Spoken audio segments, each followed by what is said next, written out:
Hay un momento en una investigación criminal que los detectives llaman el punto de ruptura. Es cuando la evidencia deja de señalar hacia afuera y empieza a señalar hacia adentro, hacia alguien que nadie quería ver. Esta historia comienza con un pastor, un hombre de Dios, alguien que la comunidad conocía, respetaba, seguía, y termina con una cámara de seguridad, con imágenes que no mienten, con un hombre arrodillado rezando sobre un cuerpo que él mismo había dejado ahí 6 horas antes. Mi nombre es Ernesto Ríos. Llevo 22 años cubriendo crímenes que nadie quiere tocar, crímenes donde el poder protege al culpable, donde el estatus crea impunidad. Lo que voy a contarles hoy no es ficción. Cada patrón conductual que voy a describir está documentado. Cada falla en la investigación tiene nombre y la víctima tiene historia. Siéntense, esto va a tardar y vale la pena. Si llevas tiempo siguiendo este canal, sabes que no hago relleno. Cada caso que traigo tiene capas. Tiene implicaciones que van más allá de un crimen individual. Si eres nuevo aquí, te pido que te suscribas ahora, no después, ahora, porque lo que vamos a ver en este caso va a cambiar la forma en que miras a ciertas personas en tu comunidad, y necesitas estar aquí para los próximos casos. Son las 6:47 de la mañana. Una mujer sale a caminar a un parque en las afueras de la ciudad. Ve algo, se detiene, llama al 911. Para cuando llegan los primeros respondedores, el área ya tiene curiosos, vecinos, algunos en pijama, asomados detrás de la cinta amarilla que la policía todavía está colocando. El cuerpo es de una mujer joven, 28 años, miembro activa de la congregación local, madre de una niña de 4 años. Trabajaba en una tienda de abarrotes. No tenía enemigos conocidos. No tenía historial criminal. Era, según todos los que la conocían, exactamente lo que parecía ser. A las 8:15 de la mañana llega el pastor. Esto es importante, anótenlo. El pastor llega antes de que la policía haya terminado de asegurar el perímetro, antes de que el equipo forense haya completado el levantamiento fotográfico, antes de que los detectives hayan tomado declaración a los primeros testigos. Llega con una Biblia bajo el brazo. Llega con la expresión correcta, cara larga, ceño fruncido, labios apretados. Se acerca a los oficiales, se presenta, dice que conocía a la víctima, que era su pastora, espiritualmente hablando, que quiere orar por ella. El oficial a cargo lo deja pasar, y ahí empieza el problema, porque lo que nadie sabía en ese momento, lo que nadie podía saber todavía, es que 6 horas antes ese mismo hombre había estado en ese mismo parque, con esa misma mujer, y había sido la última persona en verla con vida. La cámara de seguridad de un negocio a 40 metros del parque llevaba grabando sin parar desde hacía 3 días. Lente fija, sin movimiento, sin edición. Tenía todo. Voy a detenerme aquí, porque antes de continuar con el caso, necesito darles contexto técnico. El Departamento de Justicia de los Estados Unidos, a través del FBI, tiene documentado desde los años 80 un patrón conductual específico. Lo llaman intrusion behavior, comportamiento de intrusión. Es cuando el perpetrador de un crimen regresa, vuelve a la escena, se acerca a la investigación, participa en la búsqueda, da declaraciones a los medios, organiza velorios, reza públicamente. ¿Por qué lo hacen? Los perfiladores del FBI identifican 4 razones principales, todas documentadas en múltiples casos. Primera, control de la narrativa. Al estar cerca de la investigación, el perpetrador puede monitorear qué sabe la policía, puede desviar sospechas, puede plantar ideas. Segunda, excitación secundaria. Algunos perpetradores experimentan una respuesta psicológica al ver el impacto de su acción. Regresar al lugar les da acceso a esa respuesta sin levantar sospechas directas. Tercera, reducción de sospecha. La lógica parece simple. Si yo fui el asesino, no volvería. Por eso regresan, porque saben que esa es la lógica que va a usar el investigador promedio. Cuarta, necesidad de ser visto como solidario, especialmente en casos donde el perpetrador tiene un rol público, líder comunitario, líder religioso, figura de autoridad moral. Hay una presión interna de mantener ese rol, de no romperse, de seguir siendo quien se supone que es. El manual del FBI sobre perfilamiento conductual tiene un capítulo completo sobre primeros respondedores espontáneos, sobre personas que llegan antes de que las llamen, sobre personas que se acercan demasiado, demasiado rápido. No es sospechoso por sí solo. Muchas personas genuinamente alteradas hacen lo mismo, pero es una bandera de atención, un punto de partida, y en este caso esa bandera estaba ahí, enorme, desde el primer momento. Hay imágenes que los forenses llaman oro conductual, momentos donde la cámara captura algo que el ojo humano en el lugar no puede procesar, porque el ojo humano tiene filtros, tiene expectativas, tiene contexto social, la cámara no. La cámara de seguridad de ese negocio, a 40 metros, grabó al pastor durante 43 minutos, desde el momento en que llegó hasta el momento en que los detectives finalmente lo pidieron que se retirara del perímetro. Los analistas conductuales que revisaron esas imágenes semanas después documentaron 7 patrones específicos. Les voy a explicar 5. Los otros 2 forman parte de evidencia que el tribunal selló. Primero, movimiento ocular. Cuando una persona genuinamente afligida observa la escena de un crimen donde murió alguien que conocía, hay un patrón ocular característico. La mirada va al cuerpo, vuelve, se aparta, vuelve. Hay una dificultad real para mantener la mirada fija. Hay lo que los psicólogos llaman fijación de duelo, interrumpida por el horror. El pastor no hacía eso. Su mirada era periférica. Miraba a los oficiales, miraba a los técnicos forenses, miraba a los testigos, miraba las posiciones de las personas a su alrededor. Cuando su mirada llegaba al área donde estaba el cuerpo, no había fijación. Había un escaneo rápido, funcional, como quien verifica que algo sigue en su lugar. Segundo, ausencia de respuesta fisiológica visible de duelo. Esto es más difícil de cuantificar, pero los analistas tienen criterios. Rubor en el cuello y rostro. Variaciones en la respiración visibles en el movimiento del pecho y los hombros. Temblor en manos y mandíbula. Estas respuestas autonómicas son difíciles de controlar cuando el shock emocional es real. Durante 43 minutos, los analistas no registraron ninguna de esas respuestas en el pastor. Su respiración era regular. Sus manos estaban quietas cuando no sostenía la Biblia. Su color de piel era uniforme. No había shock fisiológico. No había duelo en el cuerpo. Tercero, patrones verbales durante la oración pública. Este es el punto central de este caso, el que da título a este video. Cuando el pastor se arrodilló a rezar en el perímetro de la escena del crimen, lo hizo con otros miembros de la comunidad que habían llegado, y lo hizo frente a una cámara de medios locales que estaba grabando para el noticiero de la tarde. El análisis lingüístico de la oración que hizo ese pastor revela algo específico. En situaciones de duelo genuino, las oraciones públicas tienen un patrón. Abundan las referencias a la víctima en segunda persona o tercera persona con afecto. Abundan las referencias al futuro de quienes la lloran. Hay peticiones de justicia. La oración del pastor tenía un patrón diferente. Abundaban las referencias en primera persona.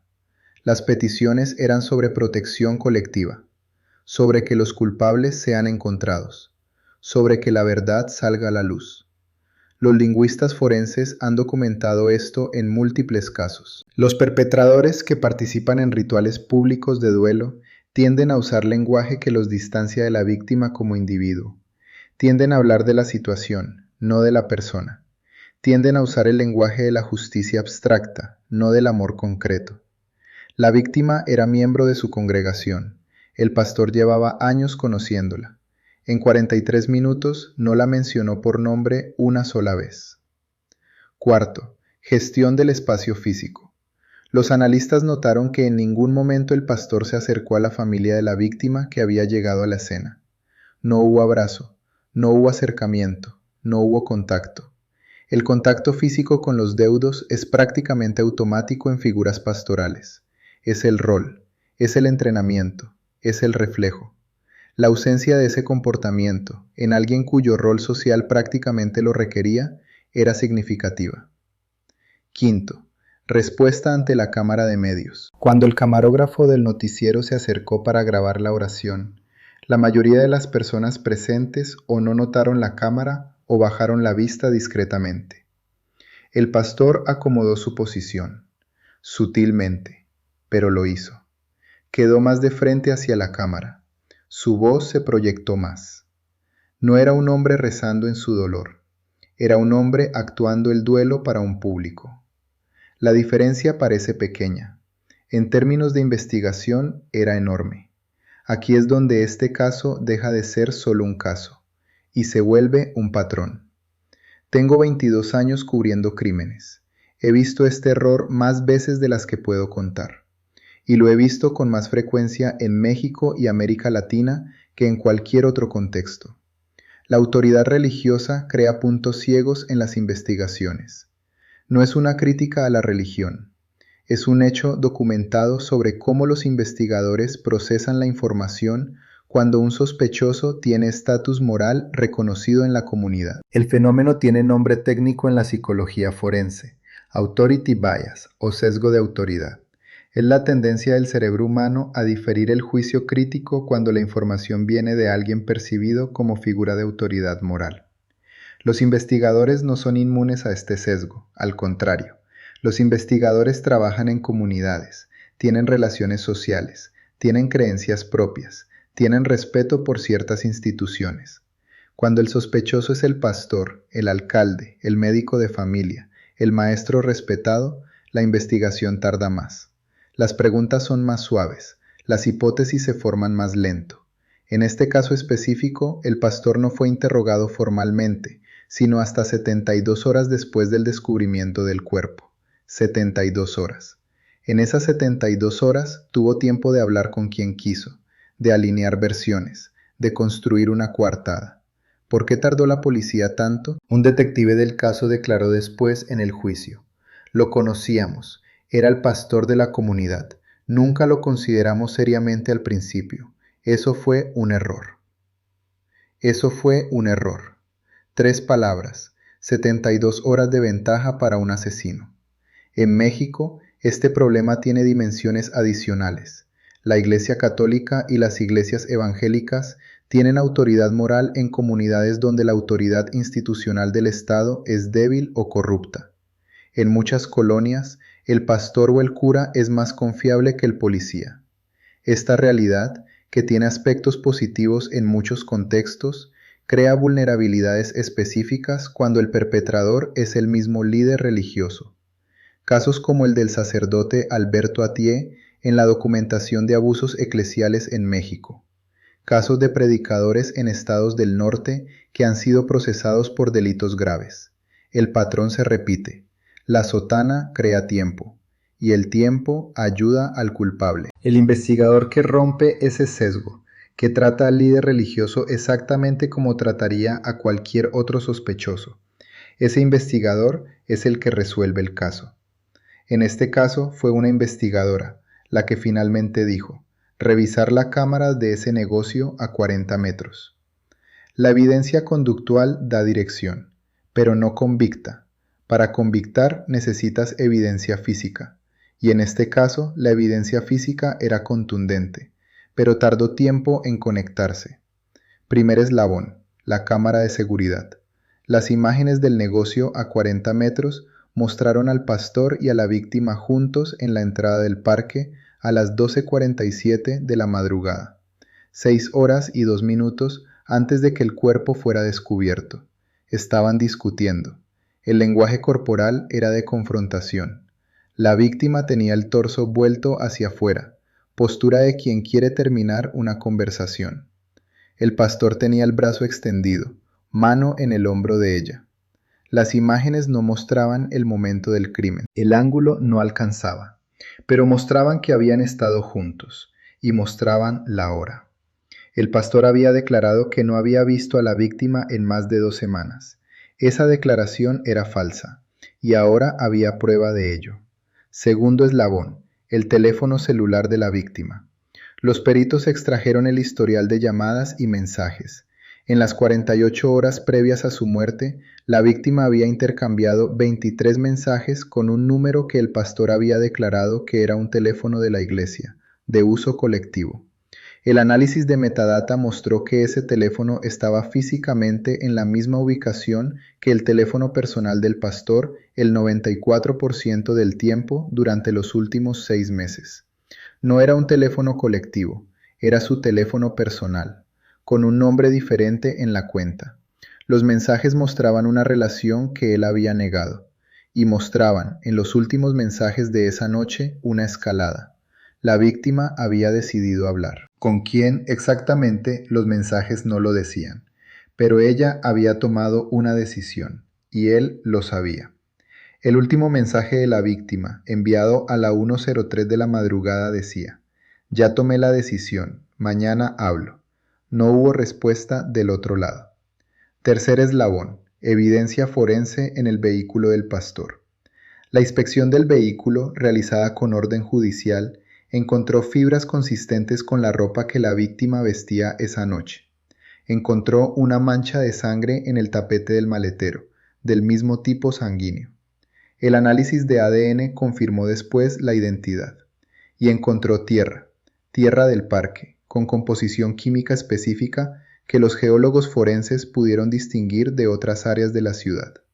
El pastor había movido el cuerpo. No era donde ella había muerto. La había trasladado desde el vehículo hasta el parque. Eso explicaba la posición del cuerpo. Eso explicaba ciertas irregularidades en la escena que los primeros forenses habían notado pero no podido explicar. Cuarto eslabón: testigos. 3 personas de la congregación declararon, después de que el caso se volvió público, que la víctima les había mencionado en los días previos que tenía un problema con alguien de confianza, que había descubierto algo que no debería saber, que tenía miedo, pero que iba a hacer lo correcto. Ninguno de ellos había hablado antes, porque ninguno quería creer lo que ahora era evidente. Es la investigadora Daniela Moreno la que cambia el rumbo del caso. Moreno lleva 16 años en criminalística, tiene entrenamiento en análisis conductual y tiene algo más importante que el entrenamiento. Tiene el hábito de cuestionar sus propias suposiciones. 3 días después del descubrimiento del cuerpo, Moreno está revisando el archivo del caso. Lee la declaración del pastor. Ve que fue uno de los primeros en llegar a la escena. Ve que se ofreció voluntariamente a dar declaración. Ve que se mostró cooperativo, tranquilo, preciso. Y en vez de marcar eso como positivo, como lo habían hecho sus colegas, Moreno lo marca como bandera. Demasiado tranquilo, demasiado preciso, demasiado voluntario. Pide revisar las cámaras de seguridad de los negocios en un radio de 100 metros del parque. Sus colegas la cuestionan. Ya tienen otras líneas de investigación. El novio de la víctima, que tiene antecedentes menores. Un vecino que había tenido un altercado con ella meses antes. Moreno no descarta esas líneas, pero insiste en las cámaras. Tarda un día en obtener el metraje. Tarda 3 horas en encontrar las imágenes del negocio a 40 metros. Cuando ve al pastor y a la víctima juntos a las 12:47 de la madrugada, llama a su supervisor. La conversación, según testimonio posterior, fue corta. «Lo tenemos», dijo Moreno. La investigación pivotó en ese momento. El novio y el vecino pasaron a segundo plano. El pastor pasó a ser sujeto de investigación formal. Y desde ese momento, cada declaración que había dado, cada movimiento que había hecho, cada cosa que había dicho ante la cámara rezando sobre el cuerpo, todo tomó un significado diferente. El juicio duró 19 días. La defensa intentó varias estrategias. Primero, impugnar la cámara de seguridad, el ángulo, la calidad, la identificación. Los peritos sostuvieron la identificación bajo interrogatorio cruzado. Segundo, argumentar que la reunión de madrugada era pastoral, que la víctima había buscado consejo, que él la había dejado bien, que alguien más la había encontrado después. La evidencia del teléfono destruyó esa versión. Los mensajes mostraban que la relación no era pastoral. Mostraban una dinámica de control. Mostraban que ella había descubierto que no era la única mujer en esa situación dentro de la congregación. Tercero, La defensa trató de usar el historial de buenas acciones del pastor. Testimonios de miembros de la congregación. Décadas de servicio comunitario. Reconocimientos de la iglesia. El fiscal respondió con una sola frase que el juez incluyó en sus notas finales. El bien que alguien hace en su vida no cancela el daño que causa. El jurado deliberó 2 días. Culpable de homicidio en primer grado. La sentencia fue de 25 años sin posibilidad de libertad condicional anticipada. En la sala, el día del veredicto, estaba la hija de la víctima. Tiene ahora 6 años. No comprende del todo lo que pasó, pero estaba ahí. Este caso no es único, y eso es lo que más importa decirles. El patrón de líderes religiosos que cometen crímenes graves y usan su estatus para retardar o desviar investigaciones está documentado en múltiples jurisdicciones. En México, en particular, este patrón tiene raíces profundas. En 2019, el Vaticano publicó su primer registro detallado de casos de abuso con nombres y fechas en diócesis latinoamericanas. El documento no fue completo, pero lo que mostró fue suficiente para entender la escala. En México, organizaciones como el Colectivo de Víctimas de Abuso Clerical han documentado más de 400 casos solo en los últimos 15 años. De esos, menos del 30% llegaron a juicio. De ese 30%, menos de la mitad resultaron en condena. La impunidad no viene del vacío. Viene de la misma dinámica que vimos en este caso. Viene del sesgo de autoridad. Viene de la deferencia que los investigadores, los fiscales, los jueces, los testigos, todos, sentimos ante ciertas figuras. No se trata de atacar a la religión. Se trata de entender que ningún estatus moral, real o percibido debe crear zonas de sombra en una investigación criminal. La investigadora Moreno lo entendió, por eso resolvió el caso. El sistema, en muchos lugares, todavía no lo entiende. ¿Cuántos casos siguen sin resolver porque el primer respondedor que nadie quiso cuestionar era el pastor, el médico, el maestro, el vecino respetado? No lo sabemos. Esa es la verdad incómoda. Lo que sí sabemos es que las cámaras no tienen sesgos, no tienen historia con el sospechoso, no tienen respeto por el cargo, graban lo que hay. Y a veces lo que hay es un hombre arrodillado en oración sobre un cuerpo que él mismo dejó ahí 6 horas antes. Antes de cerrar, quiero darles algo concreto, algo que puedan usar. Los analistas conductuales del FBI han identificado lo que llaman señales de inserción, conductas que deben elevar el nivel de atención en un sospechoso potencial que aparece en la escena de un crimen o cerca de la investigación. No son prueba de culpabilidad, son banderas, son puntos de partida. Primera señal: llegar antes de ser llamado. Si alguien aparece en la escena antes de que haya razón obvia para que esté ahí, la pregunta no es por qué está ahí. La pregunta es cómo supo que debía estar ahí. Segunda señal: ofrecer información sin ser preguntado. El perpetrador que se inserta en la investigación tiende a dar datos que no le pidieron, datos específicos, como si estuviera guiando la narrativa. Tercera señal: más interés en el proceso que en la víctima. Preguntas sobre qué encontró la policía, sobre cómo van las investigaciones, sobre cuándo van a tener resultados. Poca o nula referencia espontánea a la persona que murió. Cuarta señal: presencia en rituales públicos de duelo sin contacto emocional genuino con los deudos. La persona que llora en el velorio pero no se acerca a la familia. La persona que ora en voz alta pero no consuela a nadie en privado. Quinta señal: lenguaje de distancia sobre la víctima.